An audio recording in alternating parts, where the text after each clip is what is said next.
300-pound dudes tackling you on a frozen field, the last thing you want to do is stay out there. Believe me, the Rams players were thinking about the jacuzzi at their team hotel, that they find it laughable, but more laughable if they totally disregard the trade whatsoever. This guy has transformed the balance of power in the Eastern Conference. And you could argue the entire defense is going to be absolutely ferocious next year. But if your number one priority is to win a Super Bowl, then J.J. Watt is making a grave mistake. Have to ride this Chad Henne experiment for an entire game. I might need a whole bottle of Hennessy just to get through that. Guy who's won 8 division titles, who's made 5 AFC championship appearances, who's reached the Super Bowl 3 times and has won 2 Super Bowls for this organization. Aaron Rodgers has only won 1 Super Bowl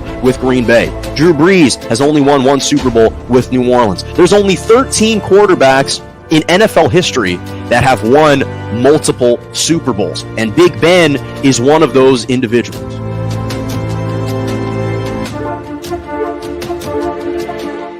Good morning and welcome to Morning Joe right here on J&J Media Network, Facebook Live, Twitter, and on YouTube. I'm Jonah Malkin with you every single Monday and Wednesday morning, 11 a.m. to 12 p.m. Eastern Standard Time, 10 to 11 Central, and 8 to 9 a.m. Pacific. Glad you could join me on a Wednesday morning. Apologies for the audio difficulties that we had on Monday, so none of the audio was captured, but that's okay. Still have a great show for you today. Going to touch on some different NFL topics. Klay Thompson is back in the NBA as well, but I want to start with college football, and especially that national championship game that took place on Monday night between Georgia and Alabama. The Bulldogs finally were able to conquer the Crimson Tide and win their first national championship in college football since 1980, just their 3rd national championship of all time. And they beat the Crimson Tide on Monday 33-18. Again, a very special moment for the Georgia Bulldogs, a team that had just lost to Alabama in the SEC championship game.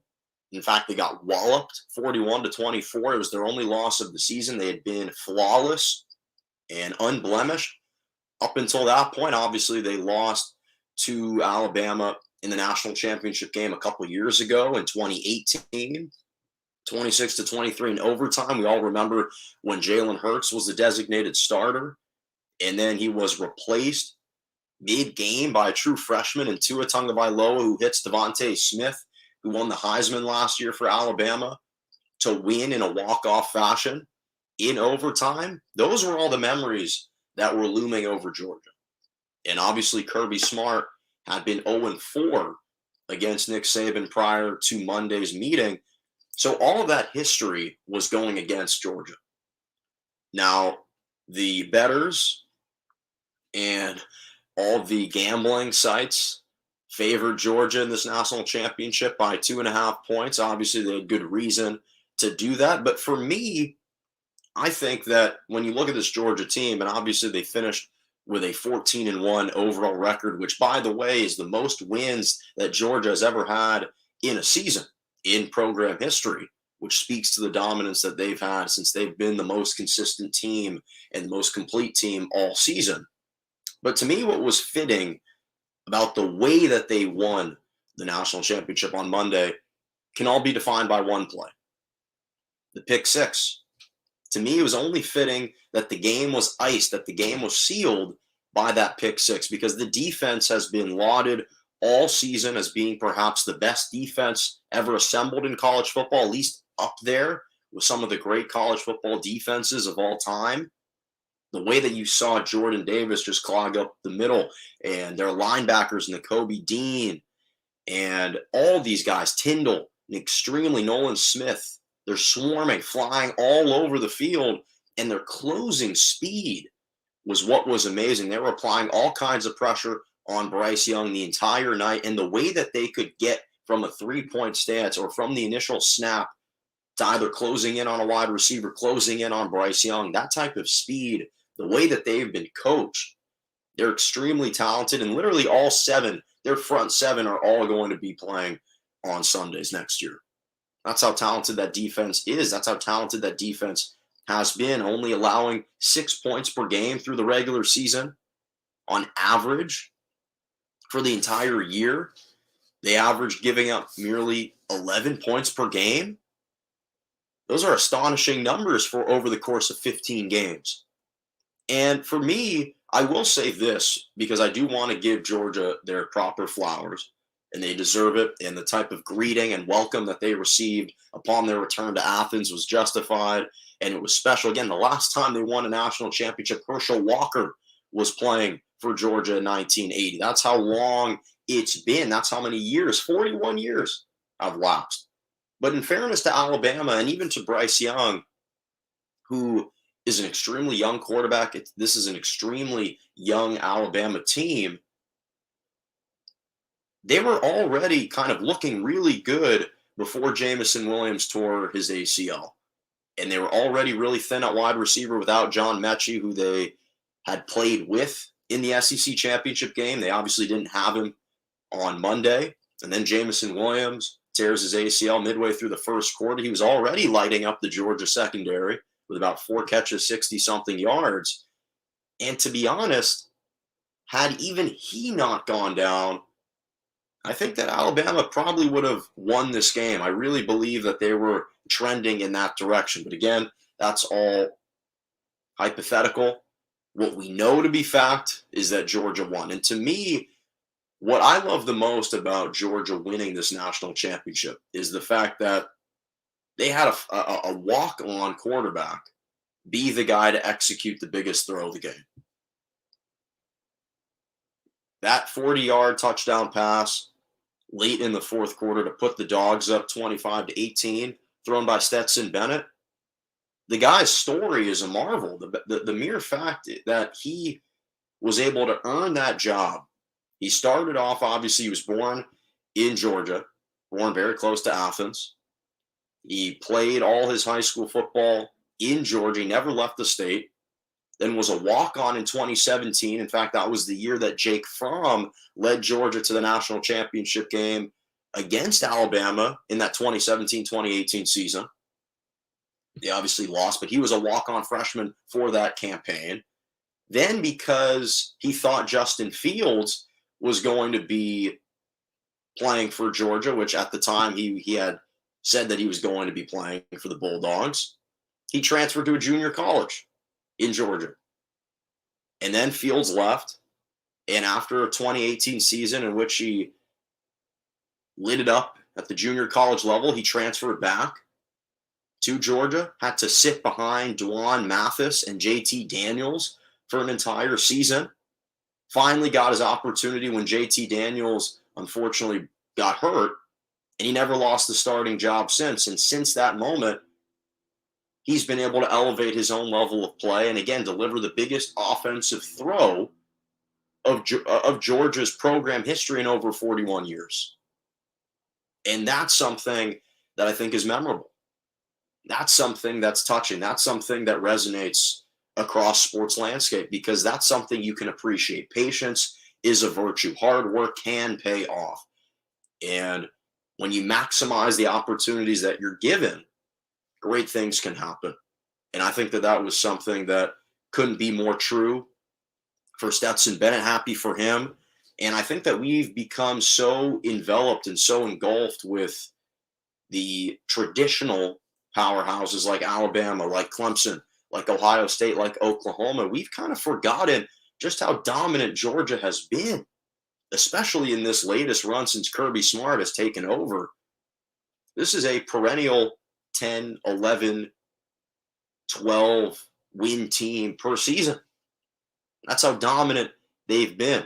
And the fact that they were able to unseat and conquer the Tide, at least for 1 year, that's what makes this special. And there were so many interesting storylines coming in. Would it be Alabama and Nick Saban winning his 8th championship? And would that dominance continue, or would it be someone else?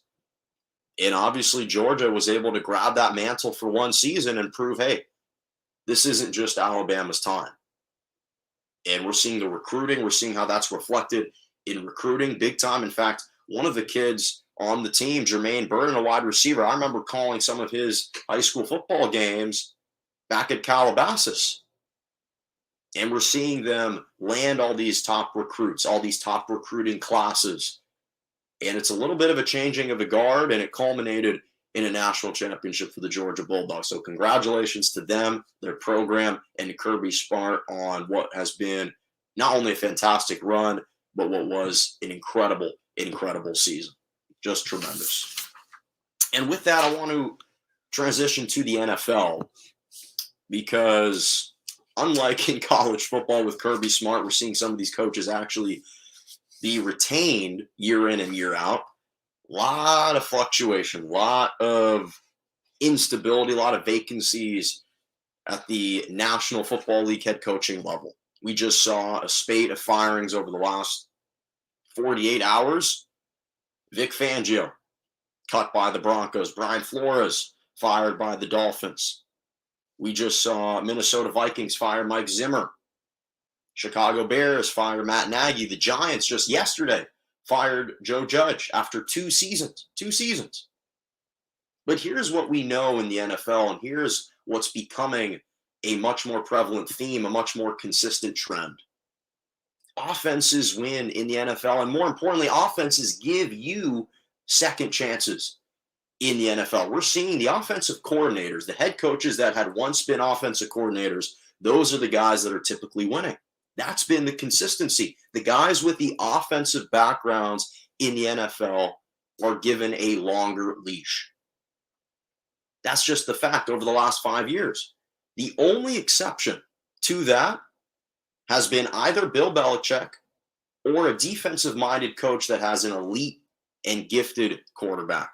We've seen that with the Buffalo Bills, Josh Allen and Sean McDermott being his head coach. He was a defensive coordinator for 8 seasons, and we've seen that in Seattle for the longest time with Russell Wilson, a gifted quarterback, with Pete Carroll, a defensive-minded head coach. Those are the only 2 true examples of teams that are or have been elite for long stretches, or at least two plus seasons, that are led by defensive head coaches with elite offensive quarterbacks. Those are the only 2 exceptions. And if you look at the last head coach winners of the Super Bowl over the last 5 years that are not named Bill Belichick, well, who do you have? Bruce Arians, just one, known as an offensive guru. Same could be said. In fact, I would say more of that can be said for Andy Reid, who won the Super Bowl prior to that, and even Doug Peterson, who was the head coach of the Philadelphia Eagles when Nick Foles took over for Carson Wentz. Peterson's background is in offense. So that's why 4 out of the 5 head coaching vacancies, excluding the Jaguars, of the 5 teams that I've mentioned, 4 of those 5 corroborate that statement. Vic Fangio, 19 seasons as a defensive coordinator prior to landing the Broncos job. Mike Zimmer, 14 seasons as a defensive coordinator prior to landing the Minnesota Vikings head coaching gig. Joe Judge, 2 seasons as the head coach, but his background was as a special teams coordinator for years with the Patriots. At one point, he was coaching some of the linebackers, and he was kind of a defensive assistant before being promoted to special team coordinator.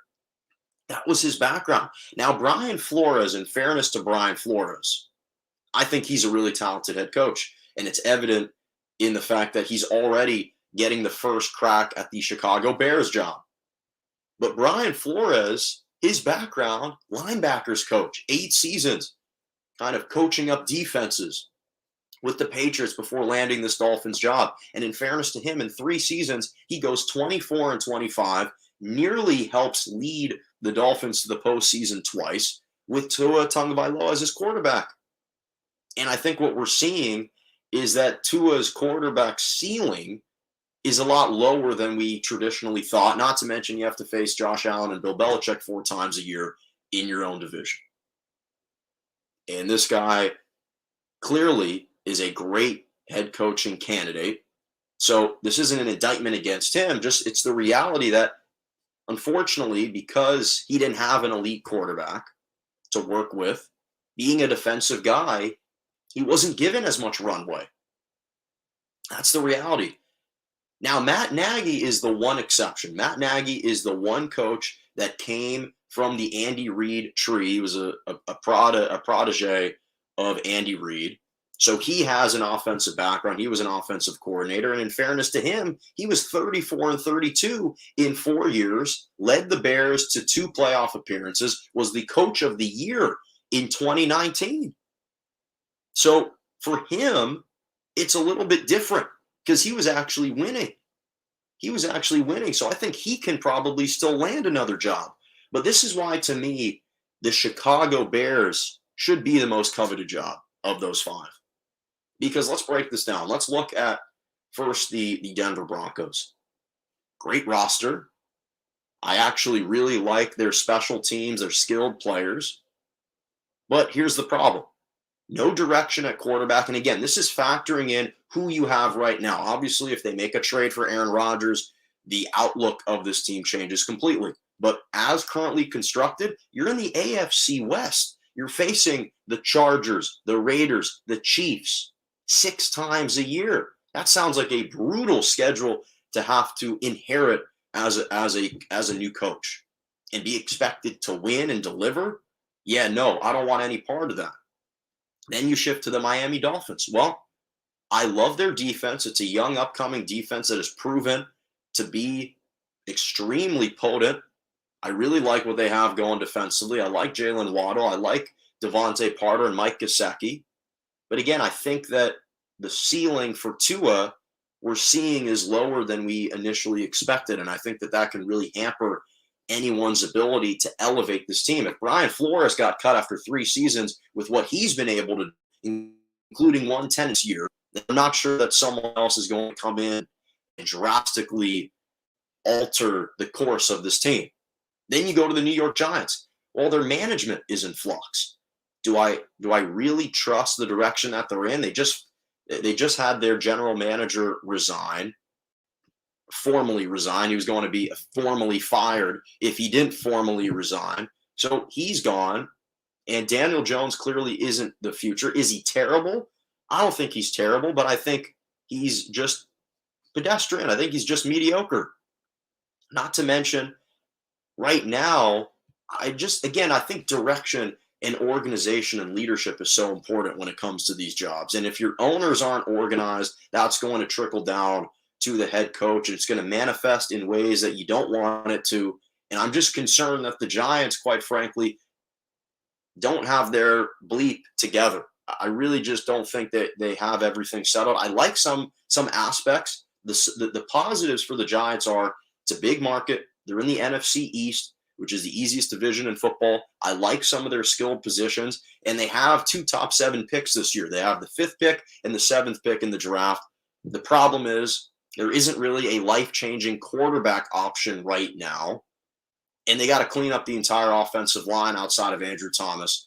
And 1 or 2 picks, it can help a lot. It can change a lot, but when one of those picks has to be directed towards a quarterback, not to mention their cap space is in shambles right now. They have one of the smallest cap spaces available right now in the NFL, so I don't really love that situation. And then finally, with the Minnesota Vikings, I just think the whole quarterback situation is a little sticky. As long as you have Kirk Cousins there, and he's not a bad quarterback, he's an above-average quarterback, but that's going to be reflected in your record. You're going to be straddling the 500 line as long as Kirk Cousins is your quarterback. I love Justin Jefferson. And again, if you can make a trade to swindle over Russell Wilson and Aaron Rodgers, maybe even a Jimmy Garoppolo onto the team, okay, now you pair him with Justin Jefferson. You have the 2 stud linebackers. You've got something there. But to me, the Chicago Bears seems like the best job right now if a coach can have their pick, because I'm extremely bullish on Justin Fields. I've always been bullish about him. I've always been a believer in him. I think that the confidence and his swagger will return. Obviously, this was a tough year because his offensive line was porous, but you clean up the offensive line a little bit, and they've got playmakers, Allen Robinson, Darnell Mooney, David Montgomery, so they have a run game. They have a really good defense. Their offensive line wasn't awful, so I think that they're capable of cleaning it up. and perhaps trading to land some different guys, and you're in a manageable division. Yes, Aaron Rodgers is in there with the Packers, but outside of the Packers and Aaron Rodgers, it's kind of there for the taking. It's kind of there for the taking with the Lions and the Vikings. That's more than capable of winning. And I just love the ceiling. I love the upside of Justin Fields. You have that in place. So to me, the Chicago Bears seems like the best head coaching job if you can have your pick at this moment in time. That's just personally what I believe.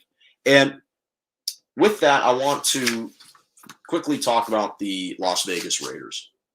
I planned on talking about this Monday. Again, apologies for the audio difficulties, so I want to talk about it a little bit today.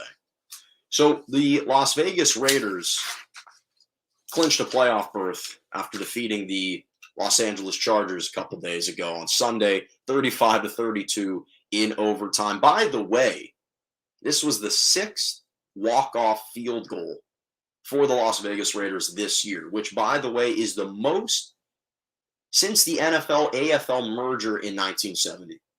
So this is a team that has found ways to consistently be competitive, be competitive. So that's not a fluke. That's not a fluke that they've won a bunch of these games, because when you have 6 walk-offs, that proves that you're in the thick of games week in and week out. That's first of all.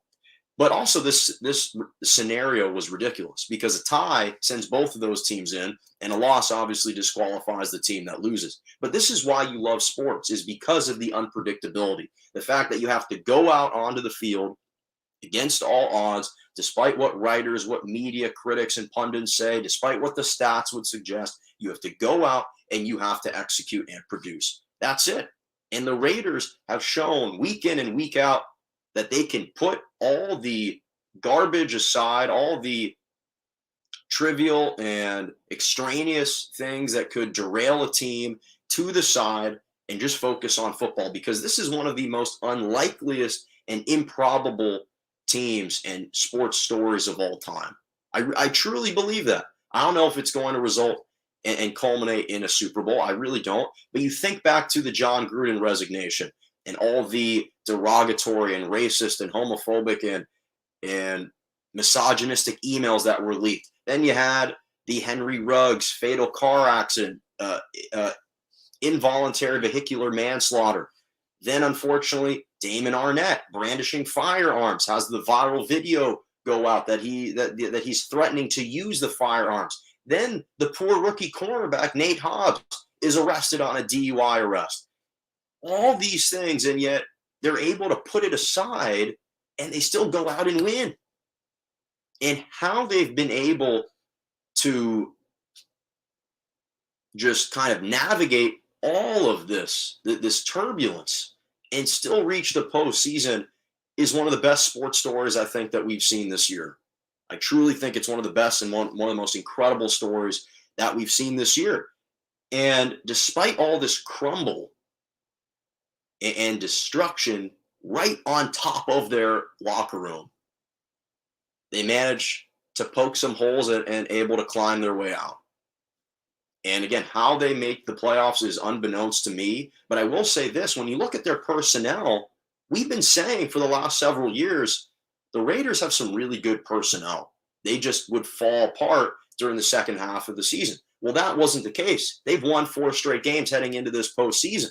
That was the difference between this year and last year. Last year, that team falls apart. This year, they stay compact, they stay intact, and they manage to punch their ticket. Josh Jacobs had his best game as an NFL running back right at the right time, 132 rushing yards. That's exactly what the doctor ordered. That's what they needed. His best performance as a Raider. Then, of course, you've got the playmakers coming up with clutch catches. Hunter Renfrow, 2 touchdowns. Darren Waller, Byron Edwards, Zay Jones. Those guys are confident and they're unafraid. And that trickles from top to bottom. You don't see any hesitancy. You don't see anyone phased out on the turf. They've got dogs on both sides. I've talked about that. Max Crosby is a dog defensively, an elite pass rusher, had 2 sacks against the Chargers. And then it shifts all on to Derek Carr and the leadership of Derek Carr. And I've talked about this before, how this guy just doesn't get enough credit for the leader that he is. Now, I've debated back and forth whether Derek Carr is a top 10 quarterback. I'm not sure. I kind of have him at number 11 talent-wise, but from a maturity standpoint, he's flawless. He's exactly who you want up at the podium. He accepts blame upon losses and responsibility upon losses, and he praises his teammates upon wins. He knows exactly what to say. He's got the right temperament. He's got the right composure. And you look at his production, and he threw for the most passing yards of his career, over 4,800 passing yards, 68% completion percentage. It's the fourth straight year in which he's thrown for over 4,000 yards. So he's also been producing at a consistent rate, which is something that we just frankly don't see across most NFL quarterbacks. And everyone wants to kind of drag his name through the mud and criticize the guy for his inability to produce. But we forget that in 2016, he led the Raiders to a 12-4 overall record. I mean, he broke his leg, unfortunately, in the penultimate game in the regular season. So he missed the postseason for the Raiders. That was the last time they went. But he was playing like an MVP. He was an MVP candidate that season. And we just kind of shoved that underneath the rug. So, again, I think that when you look at this Raiders team and how they fare against the Bengals, the truth of the matter is when you look at personnel, is anyone really going to make the claim that the Raiders don't have better overall personnel than the Bengals? I think that they do. Now, the top-tier talent on the Bengals, I think, is better than the top-tier talent on the Raiders. That part is true. But as far as a complete roster, as far as a complete team, I think that the Raiders honestly have better personnel than the Bengals. And personally, I would love to see the Las Vegas. I have nothing against the Cincinnati Bengals. I love Joe Burrow, Jamar Chase, Joe Mixon, that whole team. Zach Taylor was a former coordinator for the Rams. So I've got nothing against the Bengals, but the storyline of the Raiders this year is just something that you want to wrap your arms around. And that's a team that I want to root for, that I want to see continue to win, because they're on this Cinderella run, this magical merry-go-round, and I don't want to see it end. I would love to see if they can just emerge from the rough and still find a way to make some noise this postseason. That would be something special. And again, give credit to Coach Rich Bisaccia for just, again, keeping this team together. That's so hard, such an underrated aspect, just keeping the team together, and he's done that beautifully. And I also want to switch to the San Francisco 49ers. Again, I wanted to talk about this on Monday. I did talk about it on Monday. None of the audio was working, so apologies on that end. But the San Francisco 49ers defeated the Rams again in overtime, 27-24. They punched their ticket. They snuck into the postseason, grabbing the last wild card spot. Now, the way that the seedings shaked out, they ended up being the 6th seed as opposed to the 7th seed. But it's interesting because for me, and the reason why I've been thinking about a lot of these movies is a lot of the Marvel movies have been coming out recently. You're seeing new editions of Spider-Man, and we've seen renditions of Batman, new versions of it. But Superman, to me, is one of the greatest comics ever created. But it's not for the reasons why you always might think. One of the reasons why Superman and that whole story is captivating for people and is commemorable is because while at times it seems like Superman is so far removed from humanity, super powers, super strength, he can fly.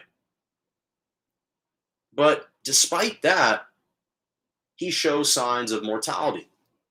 He shows signs of being a human. He can't handle kryptonite. That is his fatal flaw. That is his Achilles heel. And whenever you see a team that appears really dominant be exposed to their kryptonite, to their flaw, it renders them more human. And the LA Rams had been a great team all year. And their kryptonite is the San Francisco 49ers. The San Francisco 49ers have simply had their number really over the last 5 years, since the Sean McVay, Kyle Shanahan rivalry as head coaches in the NFC West has begun. Kyle Shanahan is 7-3 against Sean McVay. 2 of those losses came when Jimmy Garoppolo wasn't playing.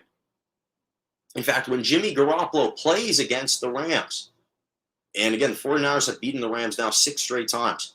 They're 7-0 when they have a healthy roster with Jimmy Garoppolo. And again, for whatever reason, the Rams just can't beat this team. And a lot of times it has to do with matchups. And Kyle Shanahan just finds a way to out-execute Sean McVay in those games. It's hard to, I don't know if it's the familiarity factor, the fact that they both were on they were both offensive assistants with the Washington, at the time they're the Redskins, now the Washington football team, several years ago. But they just have their number. And when you look at this San Francisco 49ers team, they do a great job of just mucking up the game. That's something they do, is just grinding their way with their run game. They can run on anyone. And eventually just kind of wore down the Rams, much like it has worn down several other teams in the NFL that they've played. They barely lost to the Titans. They barely lost to the Green Bay Packers. Their record isn't entirely indicative of where this team is at, mainly because they haven't been healthy for large stretches. And yet, forcing another pick on Matthew Stafford, who, by the way, again, the game wasn't necessarily determined by that one play, but how many kind of costly turnovers is he going to commit down the stretch at home, surprisingly? It's kind of beyond me. But the thing about the 49ers is, I think, to me, they got the most versatile player in the NFL, and his name is Deebo Samuel. This guy is the ultimate Swiss Army knife. There's nothing he can't do. He's the most versatile player. You can line him up on the outside. You can line him up in the backfield. He can take carries. He can take handoffs for automatic first downs. The dude is spectacular. He's absolutely sensational. He hasn't been garnering any MVP consideration. He still won't. But when you really look at how the 49ers have been able to operate and execute effectively, it's because of this guy. It's simply because of this guy. Deebo Samuel, again, another fantastic game. And again, from a Rams perspective, being from LA, I was just kind of disgusted by the outcome, because the Rams were up 17-0 at one point, 17-3 at the end of the first half, and they allowed the 49ers to storm back. And what's more disappointing is the fact that the defense conceded so many points down the stretch. They allowed Jimmy Garoppolo to engineer a game-tying drive. They had their opportunity, up by a touchdown with 1:30 remaining and no timeouts for the 49ers. And this is what is a great segue to Jimmy Garoppolo. And I want to give Jimmy Garoppolo credit. I've never been someone who has tried to heap all the blame onto Jimmy Garoppolo. I never claimed he was an elite quarterback. But the one thing I've always said, and the one thing that he has proven year in and year out, is that he is a winning quarterback. The guy simply finds ways to win. You look at his career as a starter. He's 45-18 for his career as a starter. That's a 71.5 win percentage. With the 49ers, he's 31-15. 67% win percentage. So he manages to stay composed, and especially in the last minute 30 and even overtime, he was delivering on clutch third down passes and completions. He stayed poised in the pocket. He's able to get situated and organized quickly. He's able to get his teammates quickly. And if you really are fair about him and Kyle Shanahan, as great of a coach as he is, and he obviously allows Jimmy Garoppolo in many respects to flourish under his system. There's no question about that. He's a great play caller. But Kyle Shanahan hasn't sustained any success without Jimmy Garoppolo. You can make an argument that the linchpin behind Kyle Shanahan's success is Jimmy G. 88-yard drive, 1:30 to go. Scores a touchdown in 60 seconds with no timeouts. Just marches down the field. He was great. And then you look at this matchup against the Dallas Cowboys. And here's the interesting thing. For the 49ers, they've been a better road team than they've been a home team this year. Surprising. They lost like their first 3 or 4 home games of the season at Levi Stadium. But on the road, this team is battle tested. They're proven they can win. And the big matchup to look for, and this is why I think a lot of people, including myself, would probably give the edge to the 49ers, is the fact that they run the ball so effectively. And the Dallas Cowboys, if you look at their team, they're just a middle-of-the-pack defensive team. They do not defend the run that well. Overall, their defense is a little bit above average. The stats suggest it. They're obviously a very opportunistic defense. They've got some elite pass rushers that can be disruptors up front. But when all the other team is going to be doing is running the ball down your throat and you have a difficult time stopping that, the advantage is going to go to the team that can run the football, because that's something that translates no matter where you go. No matter where you go. So that's going to be a tremendous, tremendous matchup. I also just wanted to quickly touch on the Indianapolis Colts. They got eliminated after losing to the Jacksonville Jaguars on Sunday. And this was one of the most shocking outcomes that I've seen. For people that have been watching my show all year, appreciate it. You know how ecstatic I've been about the Indianapolis Colts all season with Jonathan Taylor and just the entire personnel. I really believe this is a talented team, but I have been consistent on one thing, and that's been that as great as Jonathan Taylor is, and his legs can carry that team far, and it has carried him very far, no matter how talented he is, unfortunately, what they would need to complement him and what the Indianapolis Colts need to actually be able to contend is adequate quarterback play. Just competent quarterback play. And the harsh reality is that simply wasn't the case. Carson Wentz was awful in the last 2 games of the year when they needed him to be good. 4.4 QBR on Sunday. And again, I said it, all of their success hinges on a quarterback being competent. Jonathan Taylor is great. Wide receivers are above average. I really like Pittman. T.Y. Hilton's still there. Zach Pascal. The defense has some playmakers. But again, another sub-200 passing yard performance. The entire team just came out flat. They simply thought they were going to walk all over the Jaguars. And to the Jaguars' credit, they said, no, we're facing an AFC South foe. We're going to take it to them. And they shut them up, and they spoiled their opportunity to clinch a postseason berth. They had 2 opportunities at home against the Raiders, on the road against the Jaguars, and it was simply a choke job. They gagged it away. And I was extremely disappointed because I was hoping that Jonathan Taylor would get a chance to be in the postseason again, and now we don't get a chance to see it. And shout out to the Pittsburgh Steelers for finding a way, again, by hook or by crook, they're in the postseason. Despite the fact that Ben Roethlisberger can attempt 50 passes with an average of 4 yards per pass, and they still managed to get into the postseason, beating the Ravens, division rival, 16-13 in overtime. Crosby nails it in tough weather conditions, and they're in. And I said from week 1 when they beat the Buffalo Bills, this team would find a way to reach the postseason. How? I don't really know, but they would find a way. Najee Harris was running the football effectively, and the defense is stellar. TJ Watt's going to win Defensive Player of the Year. And unfortunately, their reward for all that hard work is going to Kansas City, where they got annihilated like 38-10. But regardless, they're in the postseason, and we get to see Big Ben one more time before he likely calls it a quits. Okay, final topic before my Malkins moments. Again, I wanted to talk about this on Monday. Didn't really get to because of the audio difficulties, so I want to talk about this today. But Klay Thompson just finished, obviously, his second game back. He made his return after missing the last 2 seasons due to a torn ACL and a ruptured Achilles. He's back in the NBA. It's a glorious sight to see him.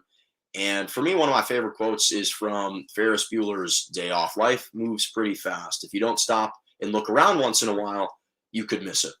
That's one of my favorite quotes because it reinforces the importance of living in the present, maximizing the opportunities every single day you're given. And more importantly, I think that it's important not to take for granted what you have. And especially in sports, when momentum and when championship windows are so transient or so fickle, you really appreciate it when you have it, and you quickly forget that appreciation when it's gone. And that couldn't have been ever more apparent when Klay Thompson was gone. The last time we had seen him was in Game 6, 2018-2019 NBA Finals against the Raptors. And he was obviously honest. He was playing extremely well. He and Steph Curry were leading the Warriors. KD had just gone down. He had just ruptured his Achilles in the game prior. And they had gone on the road in Toronto, collected a huge road win to pull the series back to Golden State. And I think that if he's healthy, they ultimately still win that series. It was after his dunk attempt. And then after 941 days, he comes back. Comes back against the Cavs on Sunday. And it was a happy day in the NBA. It was a joyous day in the NBA because they dearly missed him. And what a performance it was to see him. It was the loudest that the Chase Center had been all season. The ovations, the outpouring that were cascading down, very much deserving of that. And to see him being cheered for in the pregame warmups, all the pregame hype videos that Steph was narrating, and the introduction, it was chilling. It was extremely moving. And to his credit, he wasn't starry-eyed in front of the camera, but I'm sure internally there was a lot of emotions going on. And the fact of the matter is, Klay Thompson has been, in his long, yet what feels like short but long career, one of the most impactful players in NBA history and in the NBA. The guy is a top 3, if not arguably top 2 shooter of all time. He's an elite player, a great two-way player. But the thing that stood out to me the most, because what kind of punctuated his return was that dunk, obviously, what seemed to be on the entire Cavs team. But it was his post-game remarks about that dunk after that was telling. Because a reporter asked him what he was feeling in that moment, what gave him the confidence to go up and dunk that. And I think that this quote from him is great. He said that he hadn't dunked a basketball in the 2 months leading up to playing. But when the lights are brightest, he just feels bouncy. And I think that that perfectly embodies who Klay Thompson is, which is someone, and it embodies someone that we had been missing for 2 years, which is someone who's just unnerved, someone who is unfazed, who's constantly confident, who has this kind of reserved confidence, but this reserved, almost humble humility, humble arrogance to him.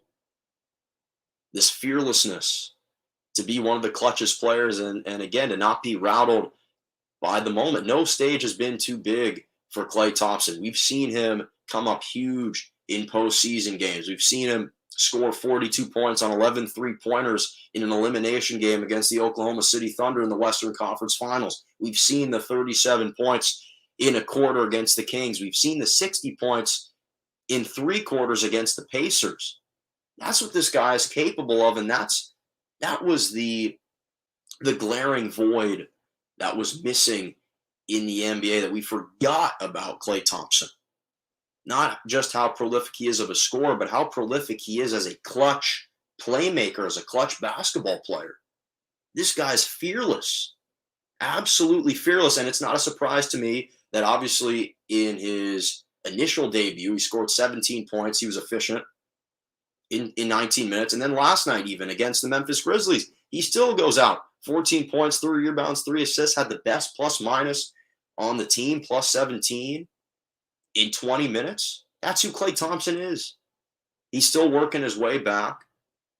But it was a joyous day in the NBA because we dearly missed him. We missed him. People forgot about him. And to see him back, to have him back, I think it was not only an awesome moment for the Golden State Warriors and their fans, it was an awesome moment for the NBA community, for fans of sports.